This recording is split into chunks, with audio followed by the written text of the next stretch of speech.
मुजफ्फरपुर ने इस बार अपना फैसला साफ और जोरदार तरीके से सुना दिया है। जिले में एनडीए ने प्रचंड बहुमत के साथ चुनावी मैदान फतेह कर लिया।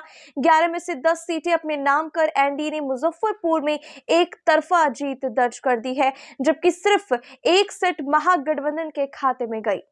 और आई से बीजेपी उम्मीदवार रामा निषाद ने वीआईपी प्रत्याशी भागेंद्र सहनी को 57,206 मतों से हराया। गायघाट में जदयू के कोमल सिंह ने राजद विधायक निरंजन राय को 23,417 मतों से पराजित किया।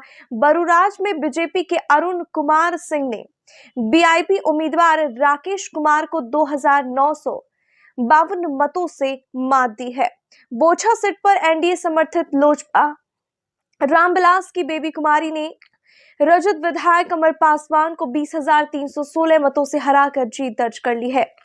कांटी में जदयू के पूर्व मंत्री अजित कुमार ने राजद के इसराइल मंसूरी को 25,795 मतों से हराया। कुटनी में बीजेपी उम्मीदवार और मंत्री केदार गुप्ता ने 9,718 वोटों के अंतर से राजद के सुनील कुमार सुमन को पराजित करते हुए जीत अपने नाम कर ली है। नगर विधानसभा सीट पर बीजेपी के रंजन कुमार ने कांग्रेस विधायक विजेंद्र चौधरी को 32,657 मतों से शिक्षा दी।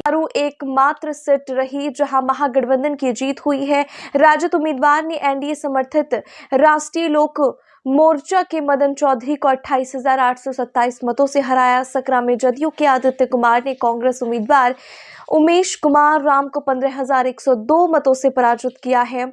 और साहिबगंज में बीजेपी मंत्री डॉक्टर राजू कुमार सिंह ने राजद के पृथ्वीनाथ राय को 13,522 मतों से हराया। कि मुजफ्फरपुर की 10 सीटों पर एनडीए की भारी जीत जिले के राजनीतिक समीकरण को पूरी तरह से बदल देने वाली मानी जा रही है। लेकिन हमारा प्रयास जरूर था कि हम लोग 225 को पार करेंगे। बिहार की जनता ने दिखाने का काम किया है कि अब भी बिहार के लिए प्रासंगिक है नीतीश कुमार जी।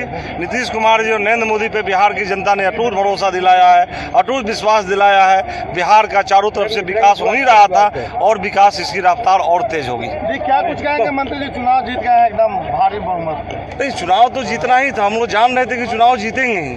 लेकिन ये जो विरोधियों को द्वारा विभिन्न तरह की जो बातें की जा रही थी कल रात तक, उनके मुंह पे एक करारा जवाब लगा है। बिहार की जनता ने करारा जवाब दिया है। उनको इससे सबक लेना चाहिए कि आज भी बिहार में प्रासंगिक है नीतीश कुमार और नरेंद्र मोदी जी। नरेंद्र मोदी जी और नीतीश कुमार के नाम पे बिहार की जनता प्रचंड बहुमत दी है और उनके नेतृत्व में ही फिर बिहार की सरकार बनेगी।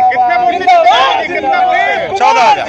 हम यही चीज कहेंगे कि विपक्षी तो बहुत कुछ कह रहे थे, इतना ही नहीं मुझे तो कह ही रहे थे, लेकिन मेरी कोई गलती नहीं थी। मैं तो चुनाव लड़ने गई थी। ये हमारा लोकतंत्र है, यहाँ चुनाव जिसको भी टिकट मिलेगा वो उसका अधिकार है चुनाव लड़ने का। लेकिन विरोधी ने मेरे ऊपर ही नहीं, विरोधी ने मेरे परिवार के ऊपर भी कटाक्ष किया, मेरे माता पिता को अपशब्द बोलने का काम किया। इस बेटी हूँ, बुरा बहुत लगता था, आंखें मेरी भी नम होती थी, लेकिन मैं इसलिए चुप थी क्योंकि मुझे भरोसा था गायघाट की जनता के ऊपर कि विरोधियों के एक एक जवाब का एक एक तंज का करारा जवाब गायघाट की जनता देगी। और गायघाट की जनता ने करारा जवाब देकर इस बेटी का मान और सम्मान बढ़ाने का काम किया है। और ये बेटी उनके मान और सम्मान को माथे पे सर का ताज बना के रखेगी और दिन रात एक कर देगी गायघाट का विकास करने का। लगा चुकी है तो जनता के लिए क्या होगी? जनता के लिए मैं यही बोलना चाहूंगी कि जो भी उनकी समस्याएं होगी, मेरा जो विजन के साथ मैं आगे बढ़ रही हूँ, जिस विजन के साथ एनडीए सरकार आगे बढ़ रही है, आप देख रहे थे, हम हमेशा कहते थे कि जात पात धर्म से ऊपर उठकर एक एक बिहारियों के नाम पे, बिहारियों के उत्थान के नाम पे अपना मतदान देने जा रहा है एनडीए सरकार में, अपना एक एक एनडीए सरकार बनाने जा रहा है।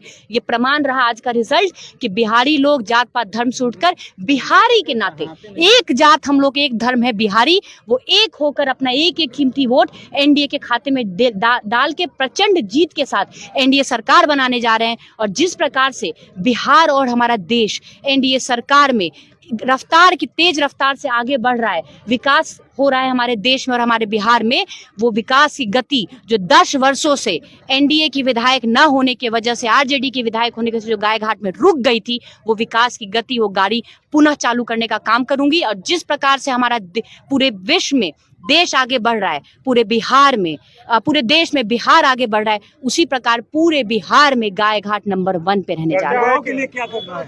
यही कहूंगी, जो युवाओं की जो भी समस्याएं हैं, मैं हमेशा कहती हूँ मैं ओवरऑल डेवलपमेंट पे काम काम करूंगी, अच्छी शिक्षा व्यवस्था हो, स्किल डेवलपमेंट पे काम करूंगी ताकि युवाओं को रोजगार में दिक्कत ना हो, उनके एम्प्लॉयमेंट के ऊपर काम करूंगी, मेडिकल व्यवस्थाओं पे काम करूंगी, स्वास्थ्य पे काम करूंगी। तो I will work on everything. मैं हर पहलू पे काम करने जा रही हूँ ताकि हम मेरे क्षेत्र का, जो मेरे गायघाट विधानसभा क्षेत्र है, उसका ओवरऑल डेवलपमेंट हो सके। आज सबसे पहले अपने बड़ौराज विधानसभा की महान जनता, साथ ही साथ एनडीए समर्थक सारे मतदाताओं के प्रति हम हृदय से आभार व्यक्त करते हैं। उनके प्रति अपनी जितनी भी अधिक से अधिक आदर भाव हो सकता है उतना आदर और सम्मान व्यक्त करते हैं, जिन्होंने अपार बहुमत से हमें आज 29,052 मतों के अंतराल से चुनाव जिताया है।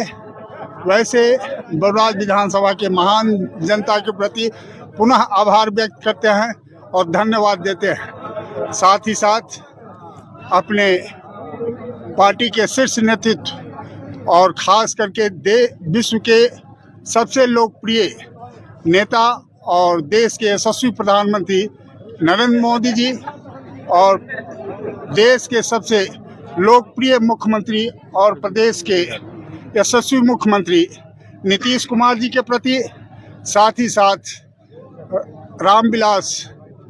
लोजपा रामविलास के नेता, राष्ट्रीय नेता चिराग पासवान जी के प्रति, रालोसपा के नेता उपेंद्र कुशवाहा जी के प्रति और साथ ही साथ हम के नेता जीताराम मांझी जी के प्रति भी हृदय से आभार व्यक्त करते हैं। आंधी पर क्या कहेंगे?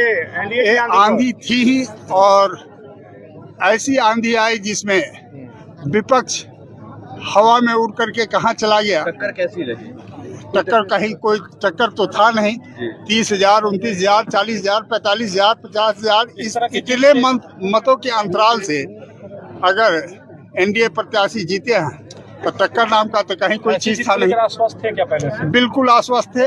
ये अनुमान हम बहुत पहले ही निकाल करके हम लोगों ने तय कर लिया था कि मिनिमम 25,000 मतों से चुनाव जीतेंगे। ऊपर का आंकड़ा मेरा 40 जाएगा कि 50 जाएगा कि 30 जाएगा, इसके बारे में नहीं थे, लेकिन चुनाव के उपरांत हम लोग बिल्कुल आश्वस्त थे और परिणाम भी वैसा ही आया।